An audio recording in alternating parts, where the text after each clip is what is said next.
बच्चों, नमस्कार। जैसे हम अपनी जीवन की कहानियाँ बताते हैं, वैसे ही आप सबको पता है कि पानी एक अनमोल चीज़ है। और पानी की भी अपनी एक कहानी है कि पानी जो है जल ही जीवन है। तो पानी ने भी अपनी एक कहानी बताई है कि उसका जीवन कैसे है। उसने अपने पूरे जीवन का परिचय दिया है। इस पाठ में बच्चों आपको पानी के जीवन की एक एक पहलू से आपको रूबरू करा रही है पानी की कहानी। ठीक है बच्चों, पानी की कहानी के लेखक हैं रामचंद्र तिवारी। कौन है लेखक? रामचंद्र तिवारी। ठीक है बच्चों, मैं आपको इस कहानी को समझा रही हूँ। सभी बच्चे अपनी पाठ्य पुस्तक निकाल लें और मेरे साथ पाठ को पढ़ते और समझते चलें। अब जो है लेखक क्या कह रहा है? लेखक कह रहा है, मैं आगे ही बढ़ा था कि बेर की झाड़ी पर से मोती सी एक बूंद मेरे हाथ पर आ गिरी। मेरे आश्चर्य का ठिकाना ही न रहा। अब बच्चों इस कहानी में जो है आपको पता है कि वायुमंडल में जो है बहुत भीड़ होने के कारण जो है सूर्यास्त होने से पत्रों पर जो है सिकुड़ कर बैठ गई है। कौन? पानी की एक बूंद। और वह खिसक कर जो है लेखक की हथेली पर आ गई। तो अब कैसे वो अपनी कहानी बता रही है, तो ध्यान से सब बच्चे अब फटाफट से सुनते जाएं और समझते जाएं।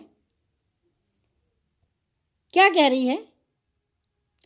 आपको पता है कि पानी की बूंद जो है उसकी बूंदें पत्तों पर गिरी रहती हैं। वैसे ही वो अपनी कहानी कह रही है। लेखक के हाथ पे पानी की एक बूंद आकर गिरी। बूंद को पौधों से डर लगता है। पौधों पर गिरती हैं, लेकिन उन्हें डर क्यों लगता है? क्योंकि वे उसे अपने भीतर खींच लेते हैं। किसको?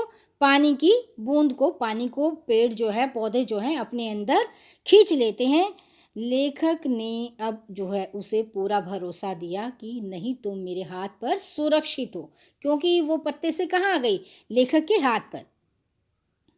अब बूंद के पुरखे हाइड्रोजन, जो उसके पुर्जे पुर्जे हैं, हाइड्रोजन और ऑक्सीजन के रूप में मौजूद थे। उसके जो हिस्से हैं, उसके जो पुरखे हैं, वो किस किस से बने हैं बच्चों? हाइड्रोजन और ऑक्सीजन। वायुमंडल में उथल पुथल मच रही है। उस उथल पुथल में सूर्य का एक भाग टूटकर पृथ्वी बन गया। क्या कह रही है बूंद? अपनी कहानी जो है कैसे सुना रही है, कैसे उसके अपने पूरे जीवन का परिचय दे रही है कि सूर्य का एक भाग टूटकर पृथ्वी बन गया।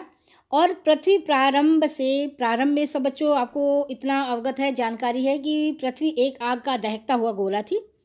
जब बाद में धरती ठंडी हुई, जब बाद में धरती जो है ठंडी हुई, तो वो क्या हो गई? ठंडी होने पर वह धरती बदल गई, धरती में तब्दील हो गई। लाखों साल पहले की बात है कि हम और हमारे सभी साथी बर्फ बन गए थे। कौन कह रही है? पानी की एक बूंद।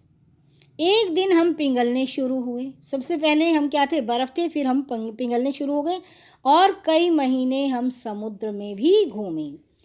गर्म धारा से मिलकर मैं पिघल गई और पानी बनकर समुद्र में मिल गई। समुद्र में पानी के अलावा अनेक प्रकार के जीवों की भी चहल पहल है। तो बच्चों अब पानी की बूंद ने क्या बताया है कि समुद्र में सिर्फ पानी पानी नहीं है। समुद्र के अंदर पानी के अलावा जीवों की भी चहल पहल है। समुद्र के भीतर मैंने घूम कर देखा, रेंगने वाले पौधे, जालीदार पौधे, मछलियाँ, भारी भारी कछुए। ये सब कौन बता रही है? पानी की बूंद। भारी भारी कछुए और बड़े बड़े हाथों के आकार वाली मछलियाँ।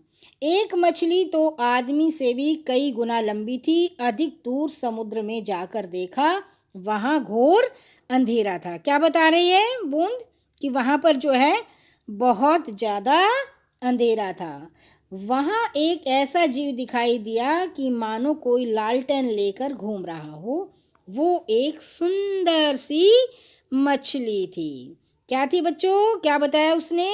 कि वो एक सुंदर सी मछली थी। इसकी चमक देखकर छोटी मछलियाँ उसके पास आ जाती और जैसे ही छोटी मछलियाँ पास आती वैसे उन्हें क्या करती, वो खा डालती।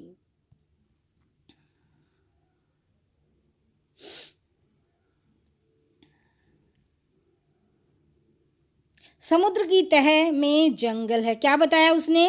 समुद्र की तह में क्या बताया बच्चों? कि जंगल है। समुद्र की तह में जो है वो घूमती रही कई मास तक और उसने क्या बताया? समुद्र का पूरा वर्णन कर रही है कि वहाँ पर जो है उसका मन बिल्कुल भी नहीं लगा। सारा उसने वर्णन किया है। ठीक है बच्चों, तो अब वो जो है आगे क्या वर्णन कर रही है कि उसने जो है समुद्र के उसमें देखा, उसने तरह तरह के पेड़ पौधों के बारे में जिक्र किया उसने और कहा कि मोटे पत्ते वाले ठिगने पेड़ उगे हुए हैं। कहाँ पर उगे हुए हैं? पानी की तह में, समुद्र की तह में जो है बहुत छोटे छोटे और मोटे पौधे उगे हुए हैं और घाटियाँ, पहाड़ियाँ और गुफाएं हैं। कई प्रकार के जीव भी यहाँ पर रहते हैं। क्या बताया उसने? कि यहाँ भी जो है कई प्रकार के जीव रहते हैं। मैं समुद्र तल में ऊपर आना चाहती थी परंतु मेरे ऊपर पानी की 3 मोटी तह थी। अब जो है वो बाहर आना चाहती थी लेकिन उसमें उसने क्या देखा कि बहुत ज़्यादा उसके ऊपर तहें जमी हुई हैं पानी की।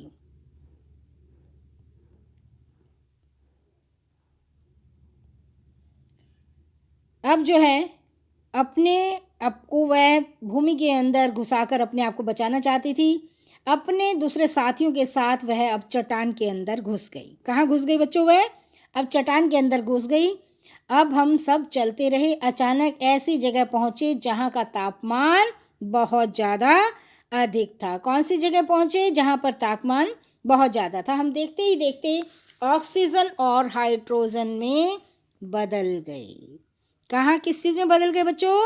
ऑक्सीजन में और हाइड्रोजन में। अपने साथियों के साथ वहाँ से फिर भाग निकले। फिर ऐसे स्थान पर पहुँचे जहाँ धमाके के साथ हमको बाहर फेंक दिया गया था। वो था ज्वालामुखी। क्या था बच्चों? वो ज्वालामुखी। तो उसके बाद क्या बताया उसने? पानी की बूंद ने जब हम पहुँचे तो भाप का एक बड़ा सा दल मिला। हम गरजकर आपस में मिले और आगे बढ़ गए। भाप जो है क्या था? भाप जो है जल कणों से मिलने के कारण हम भारी हो चले थे और झुक गए। एक दिन बूंद बनकर फिर हम नीचे आ गिरे। मैं नीचे आकर समतल धारा में मिल गई। कहाँ मिल गई बूंद? समतल धारा में।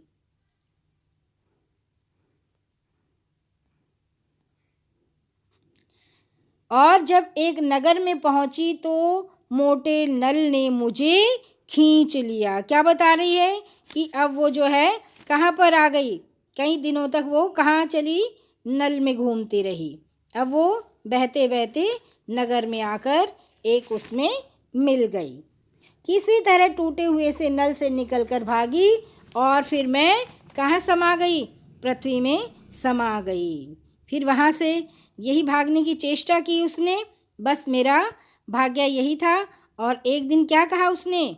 कि भागते भागते वो नल टूटा हुआ था और वह वहाँ से भागी, पृथ्वी में समा गई। अंदर ही अंदर घूमते इस बेर के पेड़ के पास पहुँची। बूंद की कहानी ने अब अपनी पूरे जीवन की घटना का वर्णन कर दिया, अपने पूरे जीवन का परिचय दे दिया। और क्या कहा उसने? वह रुकी, सूर्य निकल आया था। बस मैं अब तुम्हारे पास नहीं ठहर सकती क्योंकि सूर्य निकल आया है। बच्चों, सूर्य निकलते ही पानी जो है वाष्प हो जाता है। अब तुम मुझे नहीं रोक सकते। किसको कहा बूंद ने? लेखक को। वह ओस की बूंद धीरे धीरे घटी और आँखों से ओझल हो गई। ठीक है बच्चों, पानी की कहानी आपको अच्छे से समझ में आ गई होगी। धन्यवाद प्यारे बच्चों।